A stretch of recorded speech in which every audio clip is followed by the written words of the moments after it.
சதுரங்க பிரியர்கள் அனைவருக்கும் வணக்கம். இன்றைக்கி நம்ம பார்க்க போகிற வீடியோவில் உமன்ஸ் ஃபிடே வேர்ல்ட் சாம்பியன்ஷிப்பில் சுற்று 3லேருந்து ஒரு கேம் பார்க்க போகிறோம்.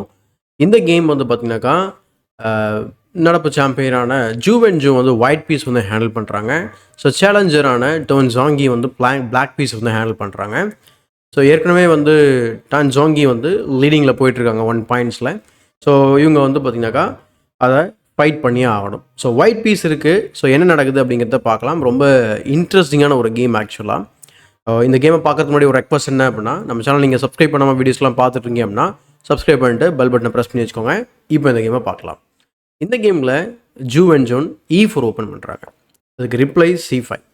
ஸோ ஃபஸ்ட் கேமில் நடந்த மாதிரி அதே மாதிரி வேரியேஷன். ஆனால் நம்ம மிடில் கேமில் C4 பார்த்தோம் இல்லையா, பட் இங்கே ஏர்லியாகவே C4 பார்க்குறோம். ஸோ மராக்சி பைண்ட் செட்டப் சொல்லுவாங்க, பட் இது கிராம்னிக் வேரியேஷன்.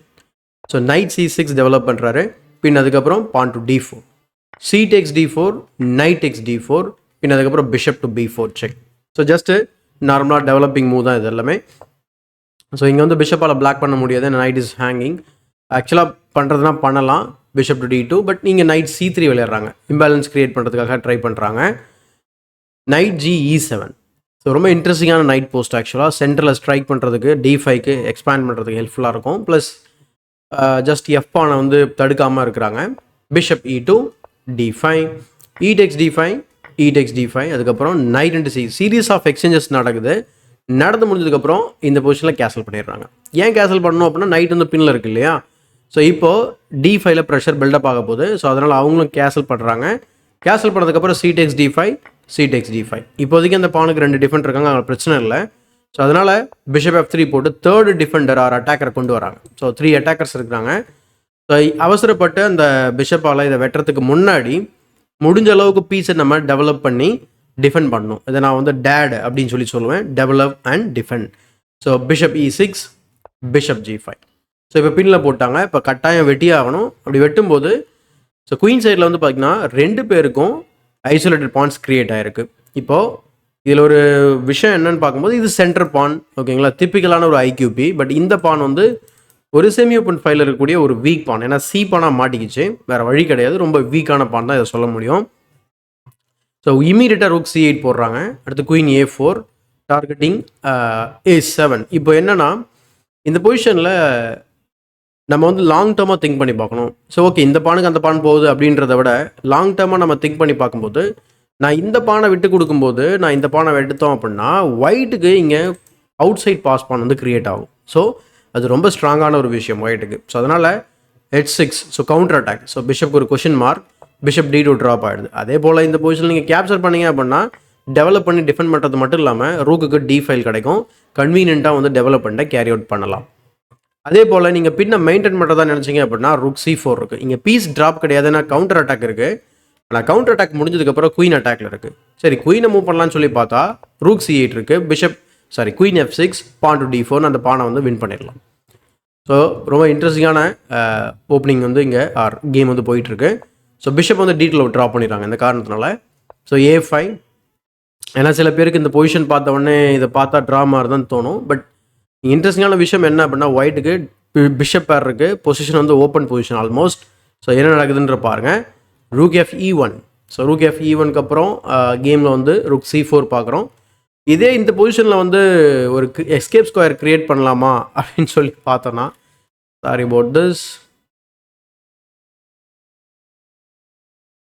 ஏன்னா இந்த கேம் வந்து 80 மூவ் கேம். ஸோ எண்டுக்கு போனதுக்கப்புறம் குயிக்காக என்னால் ஸ்விட்ச் பண்ண முடியல, extremely sorry. So rook Fe1. So இந்த பொசிஷனில் H3 விளையாடணும் அப்படின்னா ரூக் C4 ரொம்ப ஸ்ட்ராங்காக இருக்கும். குயின் B5, நைட் F5 அப்படின்னு சொல்லி விளையாட முடியும். பட் கேமில் ரூக் Fe1 அதுக்கும் ரூக் C4 தான். குயினை மூவ் பண்ணதுக்கப்புறம் knight F5, bishop E2.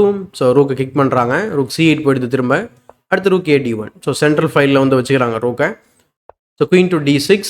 So இந்த பொசிஷனில் நைட் டு D6 விளையாடணும்னு சொன்னால் பிஷப் E3 இருக்குது. ஐடியா என்ன அப்படின்னா, டேக் பண்ணதுக்கப்புறம் பிஷப் D4 வெரி ஈஸியான ஒரு அட்டாக்கிங் பிளான் வந்து போட முடியும். 2 ரூக்கையும் லிஃப்ட் பண்ணி கிங் சைடு கொண்டு போகிறது, அடுத்து குயினையும் வந்து பார்த்திங்கன்னா கிங் சைடு கொண்டு வருது. இந்த மாதிரி ஒரு சூப்பரான ஒரு ஆப்போசிட் கலர் பிஷப் இருந்தாலும் பயங்கரமான ஒரு அட்டாக் வந்து ஒயிட்டால் க்ரியேட் பண்ண முடியும். Queen to D6 queen trade பண்ணலாமா பார்க்குறாங்க. But queen Tex A5 just இந்த A பானை ட்ரேட் பண்ணுறாங்க ஸ்கீவர் மூலயமா. ஸோ ரூக் வந்து ஆக்டிவேட் ஆகுது. அதுக்கப்புறம் பிஷப் F4 குயின் அட்டாக் பண்ணால் குயின் வந்து C6 போயிடுது. பின் அதுக்கப்புறம் திரும்பவும் அட்டாக் பண்ணாங்க. இப்போ இந்த பிஷப் பேரில் இருக்கக்கூடிய பிரச்சனையை பார்த்தீங்களா, வளர்த்து வளர்த்து நம்ம பீஸை அழகாக சேஸ் பண்ணிக்கிட்டே இருக்கும். இதுதான் வந்து இந்த பிஷப் பேரில் இருக்கக்கூடிய பெரிய பிரச்சனை. ஜென்ரலாக வந்து நீங்கள் மிடில் கேம்லேயோ இல்லை வந்து நீங்கள் ஒரு ஏர்லி ஓப்பனிங்கில் இருந்தாலோ இல்லை வந்து பார்த்திங்கன்னா என் கேமில் இருக்கும்போது இந்த பிஷப் பேர் இருக்கும்போது ரொம்ப ரொம்ப ரொம்ப கேர்ஃபுல்லாக இருக்கணும். ஸோ கான்ஸ்டண்ட்டாக வந்து பார்த்திங்கன்னா உங்கள் பீஸை சேஸ் பண்ணிக்கிட்டே இருக்கும். அதுதான் வந்து இந்த கேமில் அவங்க பண்ணுவாங்க ஆக்சுவலாக. கேமரா பட்டன் அட்ஜஸ்ட் பண்ணி okay. So bishop B5 queen B6 rook E2 and then rook FA8 bishop D3 அதுக்கப்புறம் ரூக் A1. ஸோ இந்த இடத்துல வந்து பார்த்தீங்கன்னாக்கா ஒரு ப்ரில்லியண்ட்டான ஒரு குயின் சாக்ரிஃபைஸ். காரணம் என்ன அப்படின்னா உங்களால் கேப்சர் பண்ண முடியாது. இந்த இடத்துல ஏன் கேப்சர் பண்ண முடியாது அப்படின்னு சொல்லி நம்ம பார்த்தோம் அப்படின்னா சிம்பிள் ரீசன் தான். பேக் ரேங்க் வீக்னஸ் இருக்குது. ப்ளஸ் நிறைய பீஸ் ஒரு எக்ஸ்ட்ரா பீஸ் வந்து லாஸ் ஆகும் இந்த வேரியேஷன் முடிஞ்சதுக்கப்புறம் பார்த்தீங்கன்னாக்கா இந்த மாதிரி. ஸோ F1 இருக்கக்கூடிய பிஷப் ஒன்று ட்ராப் ஆகிடும். சப்போஸ் நீங்கள் செக் கொடுத்துட்டு நீங்கள் வந்து குயின் B5ல டைரெக்டாக குயின் B5 வச்சாலும் கூட நம்ம என்ன பண்ண முடியும் அப்படின்னா சிம்பிளாக I think we can simply take. So capture பண்ணதுக்கப்புறம் கேப்சர்ஸ் ஸோ ஒயிட் கிட்ட பிளாக் கிட்ட ஒரு பீஸ் எக்ஸ்ட்ரா இருக்கும். ஸோ அந்த காரணத்தினால இந்த பொசிஷனில் அது ஃப்ரீ குயின் கிடையாது, ஒரு poison queen. So rook E1 பின் அதுக்கப்புறம் ரூக் ட்ரேட் ஆகுது queen to D8 and then H3க்கு அப்புறம் குயின் F6 வராங்க. திரும்ப rook E1 preparing bishop E5. So rook C8 வந்ததுக்கப்புறம் bishop E5 queen G5 and then bishop A6 rook A8 and then bishop F4. So இதே மாதிரி ஒரு 15 move ஒரு 10 move முன்னாடி பார்த்துருந்தோம். கான்ஸ்டண்ட்டாக நான் சொல்லியிருந்தேன் பிஷப் பேர் அவங்க பீஸை கான்ஸ்டண்ட்டாக துரத்திக்கிட்டே இருக்குது. Queen F6 bishop B7 and then bishop B7 bishop C7 rook F8. So கடைசியில் அந்த ரூக்கை வந்து வீட்டுக்கே அனுப்பிச்சிட்டாங்க கிட்டத்தட்ட. ஸோ அதான் பவர் ஆஃப் பிஷப் பேர் அப்படிங்கிறது ஓப்பன் பொசிஷனில். ரூக் D1 இப்போ பார்த்தீங்கன்னாக்கா D5 பான ப்ரெஷர் ஆகுது. இப்போ ஆக்சுவலாக இது நீங்கள் கன்வீனியண்ட்டாக டிஃபெண்ட் பண்ணவே முடியாது. இன்ஃபேக்ட் அதை டிஃபெண்டே பண்ண முடியாது. குயின் G5 பெஸ்ட் மூவ் விளையாடுறாங்க. அதே போல் நைட் E7 ஆடணும்னு நினச்சிங்க அப்படின்னு சொன்னால் நீங்கள் இன்னும் பெரிய பிரச்சனை மாட்டுவீங்க. ஏன்னா C4 பான் சாக்ரிஃபைஸ் பண்ணிவிட்டு பிஷப்பை D8ல் போட்டு பின்னை போட்டுடலாம். இன்னும் நீங்கள் டிஃபென்சிவ் ஆடுற மாதிரி ஆகிடும் ரொம்ப. பட் அது யாரும் விரும்ப மாட்டாங்க மாஸ்டர்ஸ் லெவலில் மோஸ்ட்லி. ரொம்ப டீசெண்டான ஓரளவுக்கு விளையாட தெரிஞ்ச பிளேயர்ஸும் அந்த மாதிரி பேசிவாக விளையாட விரும்ப மாட்டாங்க. ஸோ மாஸ்டர்ஸ் லெவலில் நம்ம சொல்லவே தேவையில்லை. So bishop takes D5 and then knight E3. So best move தான் விளையாடுறாங்க. பட் இருந்தாலும் அந்த பான் வந்து ட்ராப் ஆகிறத வந்து தடுக்க முடியல. இது எவ்வளோ பெரிய விஷயமா கேட்டிங்கன்னா விஷயம் தான். என்ன அப்படின்னு சொல்லி நம்ம பார்ப்போம். இந்த இடத்துல வந்து H4 வந்து விளையாடுறாங்க. குயினை டிக்கிள் பண்ணுறாங்க. ஏன்னா கவுண்டர் அட்டாக் ரொம்ப ஸ்ட்ராங்காக இருக்கணும். ஸோ குயின் G4 வந்து விளையாடுறாங்க. அதுக்கு பதில் குயின் G6 விளையாடுறாங்க அப்படின்னா F into E3. ஏன்னா மேட் த்ரெட் கிடையாது. அதே போல் இந்த பொசிஷனில் வந்து குயின் F5 வச்சிங்க அப்படின்னாலும் நம்ம வந்து பிஷப் into E6 வச்சு குயின் அட்டாக் பண்ணலாம். இந்த இடத்துல ஆக்சுவலாக அந்த டிஸ்கவரி வந்தபோது மேட் த்ரெட் இருக்குது நமக்கு. ஸோ பிஷப்பையும் நம்ம அட்டாக் பண்ணுறோம். ஃபோர்க் இருக்குது ப்ளஸ் இங்கே மேட் த்ரெட் இருக்குது. ஸோ பிஷப் into E6 ஆட டைமே கிடையாது. ஸோ அதனால தான் வந்து இந்த குயினை வந்து கொஞ்சம் டிக்கிள் பண்ணி கிச்சா மூட்டி ஓட வைக்கிறாங்க.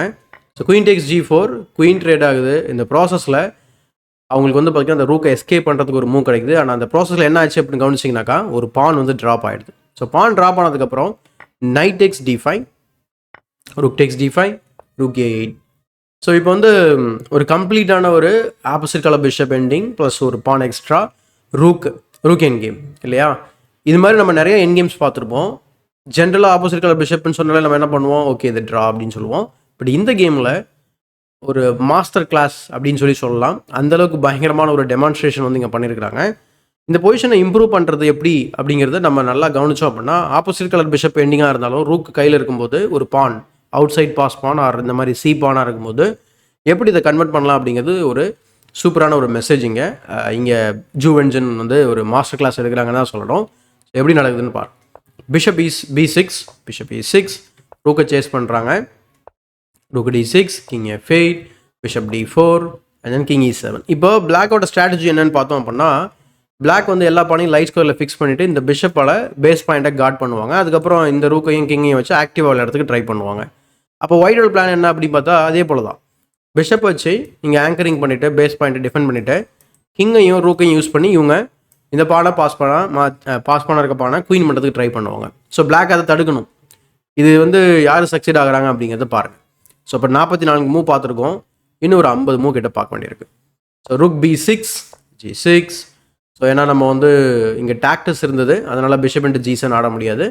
ஸோ ருக் B6, அதனால் அப்போ G6, king H2, H5, king G3, rook A5, king F4, king D7, G3. So சொன்ன அந்த விஷயம் தான் இங்கே நடந்துகிட்டு இருக்கு. So rook F5 check, king E3, rook A5, rook B4, bishop D5.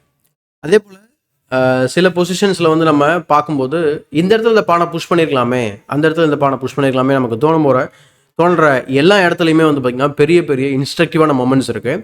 So அதனால் அதாவது ஃபஸ்ட் ஆஃப் ஆஃப் த கேமோட second half of the game தான் ரொம்ப ரொம்ப முக்கியம் நம்ம கற்றுக்கிறதுக்கு. So bishop B6 rook attack பண்ண, ரூக் A3 போட்டு பானை அட்டாக் பண்ண, பானை வந்து பார்த்திங்கன்னா கிங் வந்து டிஃபெண்ட் பண்ணிடுறாங்க, கிங்கை சென்ட்ரலைஸ் பண்ணிடுறாங்க. பிஷப் E6, அடுத்து பிஷப் C5. இந்த பொசிஷனில் இந்த இடத்துல நம்ம இதுதான் சரியான நேரமாக நம்ம C4 புஷ் பண்ணுறதுக்குன்னு நினச்சோம் அப்படின்னா இல்லை. கிங் C6 போட்டதுக்கப்புறம் நம்ம எப்படி பெருசாக அட்வான்ஸ் பண்ண போகிறோம் அப்படிங்கிறது தெரியாது. பின் அதுக்கப்புறம் உங்கள் பிஷப் வந்து பார்த்திங்கன்னா B6 மாட்டிக்கிச்சு, கன்வீனியண்ட்டாக டிஃபெண்ட் பண்ண முடியாது. ஸோ நீங்கள் வந்து கிங்கை மூவ் பண்ணுற மாதிரி இருக்கும். So the game is draw. அவசரப்பட்டு C4 போட்டிங்க அப்படின்னா உங்கள் பிஷப் ஆக்டிவ் ஆகாது, ரொம்ப பேசிவ் ஆகிடும். So bishop C5. அப்போ பிஷப் எங்கே இருக்கணும் அப்படின்னு நீங்கள் நினச்சிங்க அப்படின்னா இந்த பிஷப் இருக்க வேண்டிய இடத்துல கிங் இருக்கணும்னு நினைக்கும். அதே போல் இந்த பிஷப் வந்து கிங் இருக்க வேண்டிய இடத்துல நினைக்கும். ஸோ சரியான பீஸாக இருக்கும் வெர்சஸ் பிஷப். இந்த சென்ட்ரலைசேஷன் ஆஃப் த பீசஸ் பற்றி பார்க்கும்போது எனக்கு ஒரு கேம் ஞாபகத்துக்கு வருது. என்ன கேம் அப்படின்னா தராஷ் வெர்சஸ் ரூபின்ஸ்டைன் சொல்லிட்டு ரொம்ப இன்ஸ்ட்ரக்டிவான கேம். அர்த்தர் யூசுஃபோட லெசனில் இருக்குது, நீங்கள் படிக்கலாம் அந்த கேமை. ரூக் A2, பின் அதுக்கப்புறம் கிங் D3, அதுக்கப்புறம் செக்கு கொடுக்குறாங்க, கிங் E3 வருது. அவசரப்படல, அவங்க எதுவுமே வந்து ரெஸ்டாக பண்ணல, கிங் C4 அந்த மாதிரி உள்ளே போகலை. Bishop E6. அதே போல் இந்த வீடியோ ரெக்கார்ட் பண்ணிட்டு இருக்கும்போது பக்கத்துலேயே வந்து பார்த்தீங்கன்னாக்கா ஏதோ கல்யாணம் நினைக்கிறேன், பயங்கரமான சவுண்டில் பாட்டு ஓடிட்டுருக்கு. நான் முடிஞ்ச அளவுக்கு நாய்ஸ் ரிடக்ஷன் பண்ணியிருக்கேன் நம்ம செட்டிங்ஸில். எந்த அளவுக்கு ஆயிருக்குன்னு எனக்கு தெரியல, ரெக்கார்டிங் முடிச்சதுக்கப்புறம் நான் பார்த்தா தான் தெரியும். பட் இருந்தாலும் இன்றைக்கி ஒரு நாள் அதை பேர் பண்ணுற மாதிரி இருக்கும் வந்துச்சுனாக்கா. So bishop E6, bishop D4. So shuffling பண்ணிட்டார், இப்போது பீஸ் சென்ட்ரலைஸ் பண்ணிட்டாங்க. So rook king C6. இங்கே ரூக் C2 விளையாடலாமா? ஜஸ்ட்டு இது ஒரு ரொம்ப ரொம்ப இன்ஸ்ட்ரக்டிவான மூமெண்ட், இது ரொம்ப பிடிக்கும் உங்களுக்கு. இந்த பொசிஷனில் நீங்கள் ரூக்கை சேஸ் பண்ண தேவையில்லை. அவங்க என்ன பண்ணுறாங்கன்னு தெரியுது அவங்களுக்கு.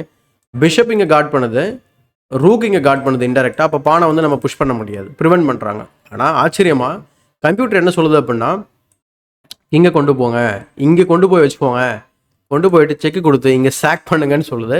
ஸோ ரொம்ப இன்ட்ரெஸ்டிங்கான ஒரு சாக்ரிஃபைஸ் லைன். ஸோ ஆக்சுவலாக இந்த இடத்துல வந்து கிங் D3 இங்கே விளையாடக்கூடாது. கிங் D3 ரூக்கை வச்சு பின்ன இங்கே வர்றதை விட இப்படி போட்டு நம்ம இங்கே செக்கு போட்டு செக்கு இருக்கோ இல்லையோ ரூக் F7 சாக் பண்ணிவிடு, ஏன்னா பிஷப் எல்லாத்தையும் பார்த்துக்குது இல்லையா. இந்த பாயிண்ட்டை பிடிச்சிட்டோம் அப்படின்னா இது ரெண்டுமே ஃபாலோ ஆகிடும், அதுக்கப்புறம் வின் பண்ணிடலான்றது தான் கம்ப்யூட்டரோட சஜஷன். ரொம்ப இன்ட்ரெஸ்டிங்கான ஒரு ஸ்ட்ராட்டஜி, ஞாபகம் வச்சுக்கலாம். King C6, C4, king C7, C5. So டக்குன்னு ரெண்டு மூவ் வந்து பானுக்கு கிடச்சிது. Bishop D5, king F4, bishop C6. So இந்த பொசிஷனில் பார்த்தீங்கன்னா பார் வந்து எப்பவும் இல்லாமல் கொஞ்சம் அதிகமான உயரத்துக்கு போகிறத கவனிச்சிருப்பீங்க. ஏன்னா இந்த பொசிஷன் லூசிங் பொசிஷன். இந்த இடத்துல ஒரே ஒரு மூவ் தான் best move, that is rook E2. Rook E2க்கு அப்புறம் ஒயிட்டால் ஆக்சுவலாக கேமை வந்து ப்ரோக்ரஸ் பண்ணுறதுக்கு ரொம்ப ரொம்ப கஷ்டம். எக்ஸாம்பிளுக்கு பழைய பிளான் படி போனீங்க அப்படின்னா கூட ரூக் E4 போட முடியும், F3, அண்ட் தென் இன்ஃபேக்ட் இந்த பொசிஷனில் நீங்கள் ஒரு மேட்டிங் பேட்டரில் மாட்டுறதுக்குள்ள வாய்ப்பு, ஏன்னா கிங் எஸ்கேப் ஸ்கோர்ஸே இல்லாத மாதிரி ஆகிடும். F4, ரூக் E4 அந்த மாதிரி விளையாட முடியும். அல்லது இந்த இதில் பிஷப் E3 போட்டிங்கன்னு சொன்னாக்கா பிளாக் பண்ணுறதுக்கு, தென் பான் டு F6. இதை தான் சொன்னேன், நீங்கள் மேட்டிங் பேட்டரில் மாட்டுறதுக்கு கூட வாய்ப்பு இருக்குன்னு சொல்லிட்டு. உங்களுக்கு ஆக்சுவலாக கிங்குக்கு எஸ்கேப் ஸ்கோர் கிடையாது கரண்ட்லி. இதே போல தான் பிளாக்கோட கிங் வந்து ஃபைனல் ஸ்டேஜில் வந்து மாட்டிப்பாங்க, எப்படின்னு சொல்லி பார்க்கலாம். பிஷப் C6, அதனால தான் மிஸ்டேக். ஏன்னா rook E2 is the only move to save the game. King G5, rook A4. So rook ட்ரேடிங்கை பண்ண வேண்டியதில்லை, அதுக்கு தான் அந்த king G5 move. So bishop E5 check போட்டு எஸ்கேப் ஆகிடுறாங்க. பின் அதுக்கப்புறம் ரூக் ட்ரேடை அவாய்ட் பண்ணிடுறாங்க. கிங் E6, பிஷப் F4, அதுக்கப்புறம் பிஷப் E3. ஸோ கன்வீனியண்ட்டாக டிஃபெண்ட் பண்ணுறாங்க ஜஸ்ட் ஒரு பிஷப் வச்சு. பின் அதுக்கப்புறம் ரூக் ஆக்டிவேட் பண்ணுறாங்க. Bishop D7, rook D8, bishop E6, rook D6, and then rook C2, king H6, king F6. பின் அதுக்கப்புறம் rook to D1, rook C4, rook D6, rook D6. கொஞ்சம் shuffling மாதிரி இருக்குது, ப்ளஸ் டைம் ப்ரெஷர் உங்களால் கவனிக்க முடியும். ஓரளவுக்கு winning பொசிஷனில் இருக்கவங்களுக்கு தான் டைம் ப்ரெஷர் ஜாஸ்தி. 3 minutes 47 செகண்ட்ஸ் இருக்குது, ப்ளஸ் 30 செகண்ட்ஸ் இன்க்ரிமெண்ட் இருக்குது for every move. Bishop D4 check, king F5, F3. ஞாபகம் இருக்குங்களா? ஒரு 10 or 15 மூவ்ஸ் பேக் இதே நிலையில் ஒயிட் இருந்தாங்க, இப்போ பிளாக் இருக்காங்க. ஆக்சுவலாக இந்த பிஷப் வந்து ஒரு அது ஏதோ சொல்லுவாங்களே சிச்சுவேஷனல் பின்லாம் மாறிட்டு இருக்கு. இந்த பிஷப் மூவ் பண்ணிங்க அப்படின்னா rook F6 mate. So rook C4, pawn C6, rook C2, king G7, pawn G5, and then H into G5, H into G5, sorry king into G5, பின் அதுக்கப்புறம் பிஷப் B6. இந்த பொசிஷனில் நீங்கள் பிஷப் F6 செக் கொடுத்தா இன்னும் ரொம்ப ஸ்ட்ராங்கான மூவாக இருக்கும். பட் இங்கே பிஷப் டு B6, பான் C7க்கு அட்வான்ஸ் பண்ணுறதுக்கு அட்வான்ஸ் பண்ணிட்டாங்க. Rook C3, bishop A5 chases the rook away, but rook stays on the C5. Rook C5, rook A6, பின் அதுக்கப்புறம் rook to C4, king F8. இங்கே பார் கொஞ்சம் பின்னாடி போகிறத கவனிக்க முடியும் உங்களால், but that's okay, easily convertible position தான். பிஷப் D5 போட்டதுக்கப்புறம் கிங் E7 வராங்க, அடுத்து H4. இந்த பொசிஷனில் பிஷப் டெக்ஸ் F3 கன்சிடர் பண்ணிங்கன்னு சொன்னால் ரூக் F6 செக் இருக்குது. இங்கே நம்ம பீஸை வின் பண்ண முடியாது, பட் இங்கே ஒரு கிரேட் டிஃப்ளெக்ஷன் இருக்குது. ரூக்கை டிஃப்ளெக்ட் பண்ணிவிட்டு குயின் ப்ரொமோட் பண்ணிக்கலாம். ஸோ அதனால் இங்கே வெட்டலை ஆர் அந்த லைனுக்குள்ளே போகலை அவங்க. H4 check, king E5, G into H4, bishop E6, அதுக்கப்புறம் H5 விளையாடுறாங்க. இன்ஃபேக்ட் இந்த பொசிஷனில் நிறைய பேர் ரூக் இன்ட்டு பிஷப்பை கன்சிடர் பண்ணியிருப்பீங்க. தாராளமாக விளையாடலாம். 3 பாஸ் பான் இருக்குது, எதையுமே தடுக்க முடியாது. கண்டிப்பாக ஏதோ ஒரு பானாவது குயின் பண்ணிடலாம். பட் அவங்க வந்து H5 30 செகண்ட்ஸ் 40 செகண்ட்ஸ் அந்த டைம் ப்ரெஷரில் அவங்க கன்வெர்ட் பண்ணுறாங்க. ஸோ அதுவும் நம்ம தப்பு சொல்ல முடியாது. Rook C5, H6, bishop C8, and then H7. So ஸ்டாப்பே பண்ண முடியாது. நீங்கள் குயின் ப்ரொமோட் பண்ணது ஸ்டாப் பண்ணவே முடியாது. So obviously resignable position. So இந்த பொசிஷனில் டான் ஜோங்கி வந்து ரிசைன் பண்ணிடுறாங்க. ஆக்சுவலாக ஃபஸ்ட் கேம் ட்ரா பண்ணாங்க, செகண்ட் கேம் வந்து டான் ஜோங்கி வின் பண்ணாங்க. பட் இந்த கேம் வந்து பார்த்தீங்கன்னாக்கா ஜூ வென்ஜன் வந்து வின் பண்ணியிருக்காங்க. அது ரொம்ப சுவாரஸ்யமான முறையில் வந்து இந்த கேமை வந்து கன்வெர்ட் பண்ணது ரொம்ப ரொம்ப ஒரு நல்ல விஷயம். ப்ளஸ் இந்த கேம் வந்து பார்த்திங்கன்னா ஒரு மேபி ஒரு ஸ்டடி மெட்டீரியலாக மாறலாம். ஸோ அந்தளவுக்கு இன்ட்ரெஸ்டிங்கான கேம் இது, ஆர் இன்ஸ்ட்ரக்டிவான கேம் இது, என் கேமு. ஸோ நீங்களும் இந்த கேமை வந்து நீங்கள் நோட் பண்ணி வச்சு நீங்கள் இந்த என் கேம் எப்படிலாம் ஆடிருக்கலாம் அப்படின்றத நீங்கள் ஸ்டடி பண்ணி பார்க்கலாம். ஸோ இந்த வீடியோ பிடிச்சதும் லைக் பண்ணுங்கள், மற்றவங்களுக்கு மறக்காமல் ஷேர் பண்ணுங்கள். தமிழ் செஸ் சேனலை சப்ஸ்கிரைப் பண்ணல அப்படின்னா சப்ஸ்கிரைப் பண்ணிட்டு பெல் பட்டன் ப்ரெஸ் பண்ணி வச்சுக்கோங்க. இதே போல் ஒரு பயனுள்ள வீடியோவுடன் உங்களை சந்திக்கும் வரை உங்களிடம் விடைபெறுவது உங்கள் சதுரங்க சாணக்கியன்.